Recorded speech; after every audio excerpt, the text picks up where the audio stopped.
Hi everybody, welcome back. We are the Candid Book Club, and today we're going to be giving you an insight into how we become a book club that you can be a part of, and that is around our events. So we started doing events a few years ago when just 30 people in a room would get together with a glass of wine or an orange juice and discuss a book. Then obviously we went into lockdown, but what that presented us with was a really amazing opportunity to get some fantastic authors to virtually join us. So we had the likes of Susan Abelhauer from the US, Kate Elizabeth Russell, Bella Mackey, many others join us virtually. And that then translated to in-person book clubs with authors, which we are absolutely thrilled to say will continue going into this year and beyond, we hope. So in order to give you guys a bit of an insight and invite you down to join in, we want to talk to you a little bit about some of our absolute favourites and our highlights from the last few years of doing these in-person book clubs with authors. First one, top of the list, I think pretty much for everybody, was when we had the incredible Elif Shafak. Linda, do you want to give us an insight into how much hard work you had to put into getting Elif Shafak to come to our event? I mean, she's an amazing author. Like her books are incredible, and it took about a year. Longer. Really? I can't even remember. It was that long to secure a date with Elif Shafak in person at Waterstones Piccadilly. So we discussed the Island of Missing Trees, and it was so good. Like the event sold out in just minutes, really. And yeah, I just want to say that Linda, it took so long that initially when you approached her, it was for her previous book, 10 minutes 38 seconds. and 38 seconds. And by the time we actually managed to secure Elif, her new book had come out. So that's why we ended up doing her new one instead, which but was amazing. Definitely well worth the wait. And Yes. by then the book had come out in paperback, which is an extra bonus, obviously. So yeah, one to remember. We were just fangirling. Just in awe. Yeah. We were just fangirling over Elif. Like, she's just the most soft-spoken, eloquent woman ever. Like, she just, all these gems she was throwing out, you were just like, wow. I think what's really nice as well about the format of the actual events is that because we limit them to about sort of 40, maybe 45 people, it does feel like a really intimate book club. I mean, Linda's always very famous for starting them off saying this is not a spoiler-free zone. So if you don't want the book to get spoiled, sorry, you're in the wrong place, which I think is important. And I think it's important to note that with that book, so what's interesting about the Island of Missing Trees, a fig tree is actually a main character. We didn't all agree about what we thought about the fig tree. Some people loved it. I personally was on the fence about it. But just speaking to Elif and hearing her rationale for putting a fig tree just elevated the reading experience completely. Also, I think what Elif mentioned to us that she loved, and so many authors have mentioned that they love about our books, is that our book clubs is that we carry them out in the round. So we like to, sit in sort of a big welcoming circle to make sure that everybody who attends can have their say, can get their views across, and we're so welcoming and receptive to absolutely everyone's point of view. We want as many people to get involved as possible, and all of the authors who've come to our events have all mentioned how much they love being involved in something like this. I think what's nice about our events for the authors is that it's not an interview. It's not like, why did you do this and why did you do that? It's more like, this is what we thought about the characters, this was our opinion. And we just kind of put the questions out there, and we really try and get everybody in the book club involved. So the authors actually get to hear what their readers have thought of their book, which is quite rare for them. And I think that's why they generally tend to love it a lot, because they're getting first-hand sort of experience of the reader's point of view, and it will maybe make them think about something that they hadn't thought about when they were writing their characters, which was really nice. And then you kind of get a little bit of extra explanation, which helps increase the reading experience of the book as well. And I think mentioning Elif was that at the end we sort of asked her, again, this is going to be a spoiler, so if you haven't read the book, then maybe just hard luck. Is that the fig tree actually represented the mum at the end. So I remember asking her that, and she sort of confirmed, and it was just this mind-blowing moment. It was like, that's why the fig tree was in there the whole time, which that kind of made it even dawn on me. No. When she said it, I was completely mind blown. And I think the best thing as well is that the events are accessible to absolutely everyone. Yeah. You don't have to be from a certain place or you know, wherever. Like you can just turn up, get a ticket on the website, and then you know, just turn up. Talking of the kind of reaction that the authors have, my absolute favourite for author reaction was Kasim Ali. We did his book Good Intentions, and he was looking at us like, are you guys okay? Because these characters have lived in my head for about 3 years and you're all talking about them like they're real, and I don't know if this is okay or not. It was absolutely hilarious. He was so lovely, and just like, you know, we got a bit heated about that one because we don't all agree on whose side we're on in that story. Who's on Team Noor? Team Noor. I'm not. I'm on Team Noor, and I think I was the only one. No, I was with you, Thank you, Jess. Mama. And who's on Team Yasmina? Yasmin? Yasmin, yeah. It was I feel like Yasmina. I don't know, actually. Where was Tanya? in the middle. I remember. I understood both of them, so I wasn't Team Noor and I wasn't Team Yasmina. I remember that I was sat next to the author Kasim at the event, and he and his friend turned around and to me and were like, I can't believe we've just sat through an hour of you rinsing my main character from my book. I was just like, sorry, He not sorry. absolutely loved it. Yeah. He loved Yeah, it. he And I really think loved that it. was probably the first time that had we not been in a public place, we probably would have scrapped at each other as a Candid collective, that we did lose a little bit of decorum. Yeah. But it was great fun. I remember getting quite like annoyed at Mimi because Mimi was like, no, Noor is like a child.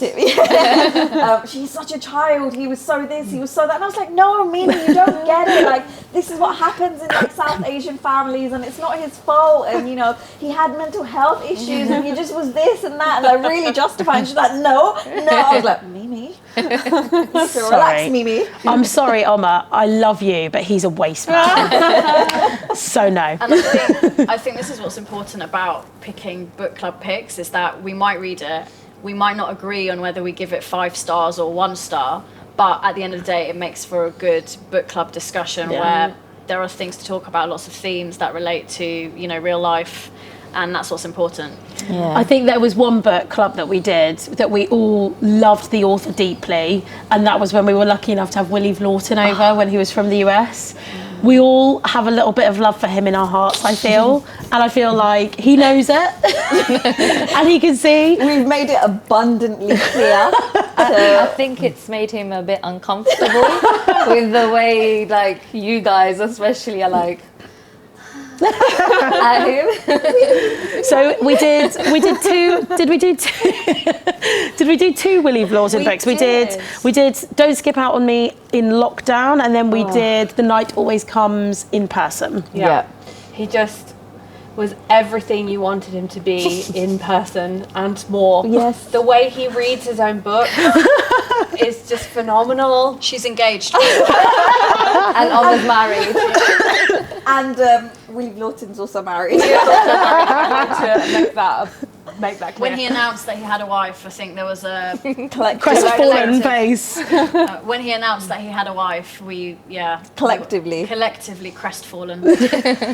But he's also just such a wonderful person, and it comes across in his books. He's so compassionate to his main characters, and he really cares about the scenarios that they're in, the places that they're in. Some of the things are so personal to him. For example, The Night Always Comes is set in Portland. Is it set That's in right. Portland, which is where he lives now? And he tells the story of how he was striving really hard to buy his first house in Portland, and so much of his experience is reflected in his books. And For that book as well, what was nice is that he is writing about a female main character. So I feel like he did a female character like justice. It wasn't, when some male writers write about women, it always tends to be focused around like a man or relationships or children or motherhood, and they really just put you in a box, and he sort of didn't do that. And what's really nice is that although his books tend to be a bit depressing, they always have like a very sad themes to them. So I've really said to him, can you write a happy book next time, please? Like one about being in love. And he said he would try for me. So I think that hopefully he dedicates that one too. But he's just really modest, and he thinks a lot about like capitalism and greed, and how we need to be more compassionate towards each other and just bringing more kindness into the world. And I think we could just do a whole episode on just Willie Vloughton. So I think we should Yeah, stop. yeah. So I think it's probably time to end that conversation so that doesn't happen. What about Huma Qureshi's book? Because one of the other things we love in the events is the opportunity to give a platform to authors who perhaps don't have the biggest marketing spend behind them from their publishers, but we just love them. Huma Qureshi is one of those people that we absolutely love. And she's done a series of short stories called Things We Do Not Tell the People We Love, which is exactly what it says on the tin. Really powerful. It was a wonderful discussion, and actually part of our challenge with that event, I think, was keeping it moving on different stories, because we could have sat on one of the stories for the whole hour actually. Too much, wasn't it? Yeah. Yeah, This yeah. particular short story was just about a mother and daughter relationship, which on the surface seemed really healthy, normal, but was actually really toxic and damaging. And I don't think anyone saw that ending coming. And actually, all her short stories sort of left on a cliffhanger. Yeah. So we had our own thoughts and feelings about the endings, and I think we spent 40 minutes on that Yeah. short story. We nearly got kicked out of Waterstone. Yeah, it was like our own individual interpretations of like how it ends or why their motivations. And what's nice is that normally I wouldn't have given short stories a go. It's just not really my thing, but Huma kind of made me change my mind, because it was so nice to read. Like, you just jump straight into the juiciest part of the story. You get like a feel of it, and then it kind of ends and you're left to your own interpretation, which I think was really, really nice. So I really enjoyed that one. And we also did another book club with her in lockdown, and that was her memoir, which was How We Met. And that was really fun as well. That was our first introduction to Huma, and she's just the sweetest author ever. You know, we always try and back it for her, and you know, not that she needs it, because her books are great, and really looking forward to her next one. So Definitely. And what about, dare we talk about My Dark Vanessa by Kate Elizabeth Russell? Probably one of the toughest books we've read, I'd say, especially that year. That was definitely the toughest book I read that year. I remember speaking to you, Tanya, about like reading a bit and then actually have to putting it in a corner of a room at one point, because it was just getting a bit much to read. Yeah, I don't think I'd ever pick up that book again. It was good, but it was just crazy. I just can't believe. Yeah. So it's based on the story of a student being groomed by her teacher. And She doesn't find out until many, many years later during the Me Too movement that actually he's on trial, isn't he? But she didn't really realise until way later that he was a predator. Yeah. So the book goes back and forth in time, you know, and actually the craziest thing about the book is that you read it and you have to pinch yourself and remind yourself that she is being groomed and that it's not consensual. And that's the hardest thing to get over when you're reading the book. And I think what really like sort of gets you about the book is that even when she's finding out that he's a predator, she's still refusing to accept it. And she genuinely believes that she's in love with this man, and that's not how it went down, and it was completely her choice, not realizing that she was a vulnerable child at the time of the relationship, and she's now an adult, and she's still refusing to call herself a victim or even a survivor or any of sort of the terms that people are using. She just refuses it because she's just that much in denial. So it was a really heavy, difficult read, and I think we all read it during lockdown as well, which probably didn't help. And then having a book club with her online was just amazing, because she's just such a brilliant speaker as well, and the insights that she gave us into sort of Vanessa's mind. And I think what was amazing about that was that she is just really honest. She was really honest with us, and generally in these events, the authors, because they're not worried about ruining the end of the story, and they're not worried about the fact that people haven't read it yet. On the whole, most people have read the whole story. They get to be really honest, and they get to kind of tell us about bits that they left out, tell us about bits that they decided to put in at a later point. There was a huge amount of kind of very frank discussion, and I think it had to be handled carefully because the subject was so sensitive. But I think that's the other thing that I love about those events, in person or virtual, is that they do feel like safe environments where people can have these sorts of discussions. You can ask questions of authors, you can ask questions of people that you come and attend with, and it's kind of a safe place for you to do those things. I think as well, and particularly in that event, we ask our authors to start with a reading, and we'll choose the excerpt. And I've never felt like the way I felt my hairs were standing up when Kate Elizabeth Russell read the excerpt from her own book. And that was something I think everyone, like the 80 people who logged into Zoom that day, felt the same. Definitely.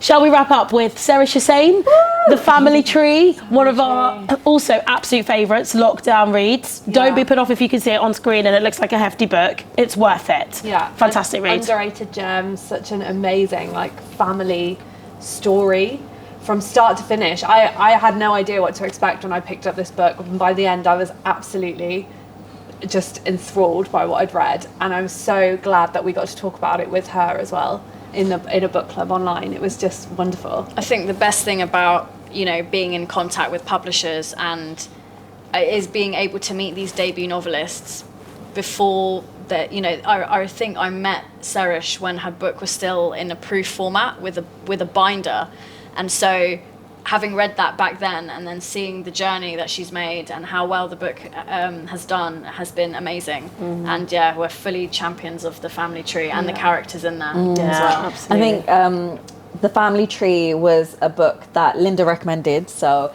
Linda read it first and kind of recommended it to all of us. And again, if you see the size of it, it's about this big in hardback. And I was just like, can I read this? Can I do this?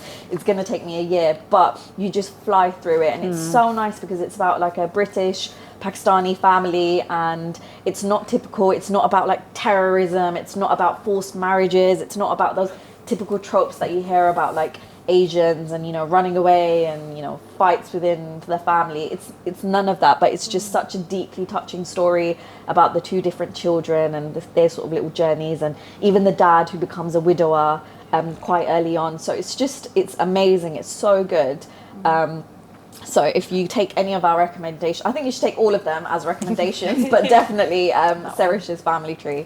So if there's one thing that makes our book clubs particularly special, what would everyone say that they are? Why should people come and join in the fun? I'd say it's a bit cringe, it's a bit cliche, but our candidness, I think, is the main reason. I think just having like people who are really passionate about the books, whether we love it or hate it, we'll definitely give you our like true opinions about what we think and encourage you to get involved as well. And I think that's probably the best thing. I also think that our book clubs are each book that we do is so individual, and each book comes with its own like sense of community. So each event will have a different flavour. People will come with their different perspectives. You know, we get everyone from like mother-daughter trios to like couples coming to different books and different events, and there's so much sort of, you know, again, to use a cliche word, diversity in the room, and like it's just each book comes with its own flavour that we really bring to life in each of our events, and the author is also there just to back that up even more, and it's just honestly a perfect way to represent some great novels.